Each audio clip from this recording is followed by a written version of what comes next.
আসন্ন ঈদকে ঘিরে জাতীয় পণ্যের নিরাপত্তায় সমুদ্র বন্দর ও নৌপথে নিরাপত্তা কার্যক্রম বাড়িয়েছেন কোস্টগার্ড।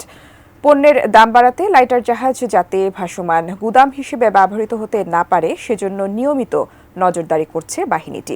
পাশাপাশি পণ্যবাহী জাহাজে ডাকাতি রোধে হটস্পট শনাক্ত করে সেখানেও অভিযান চালাচ্ছে কোস্টগার্ড। চাঁদপুরের মেঘনা নদীতে টহল কার্যক্রম নিয়ে বিস্তারিত জানাচ্ছেন স্বপন আহমেদ, ক্যামেরায় ছিলেন শিবলুর রহমান। চাঁদপুরের মেঘনায় সারবোঝাই কার্গো জাহাজে 7 জনকে হত্যা করা হয় গত 22 ডিসেম্বর। চাঞ্চল্যকর এমন ঘটনার পর নৌপথের নিরাপত্তা নিয়ে ওঠে নানা প্রশ্ন। সমুদ্র ও নৌপথকে আরও নিরাপদ রাখতে 24 ঘন্টার টহল কার্যক্রমের নামে কোস্টগার্ড।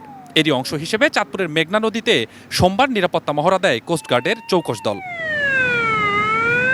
হাইস্পিড বোট দিয়ে ঢাকা চাঁদপুর নৌরুটে টহল কার্যক্রম চালায় বাহিনীর সদস্যরা। কোস্টগার্ড কর্মকর্তা বলছেন, ঈদকে সামনে রেখে অপরাধীরা যাতে যাত্রী ও পণ্যবাহী জাহাজে ডাকাতি করতে না পারে সেজন্য সর্বোচ্চ সতর্কতারা। বসুন্ধরা ডায়াপেন্ট এখন আরো উন্নত। এই হট এয়ার থ্রো টপশিট দ্রুত শোষণ করে সোনামণিকে দেয় কোমল অনুভূতি। বর্তমানে আমাদের সামনে আসন্ন ঈদ, রমজান এবং পরিবর্তিত পরিস্থিতির বিভিন্ন চ্যালেঞ্জ মোকাবেলার ক্ষেত্রে আমাদের এই টহলটা আরও জোরদার করা হয়েছে।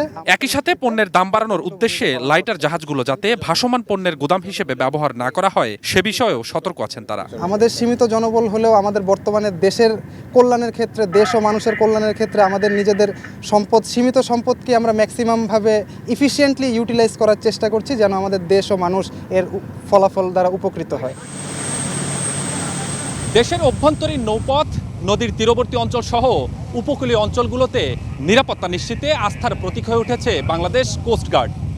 অল্প সংখ্যক সদস্য নিয়ে গঠিত এই বাহিনীতে লোকবল আরও বাড়লে আরও বেশি কার্যকর ভূমিকা রাখতে পারবে এমনটাই মনে করেন বাহিনী সংশ্লিষ্টরা। চাঁদপুরের মোহনা থেকে স্বপন আহমেদ, এটিএন নিউজ।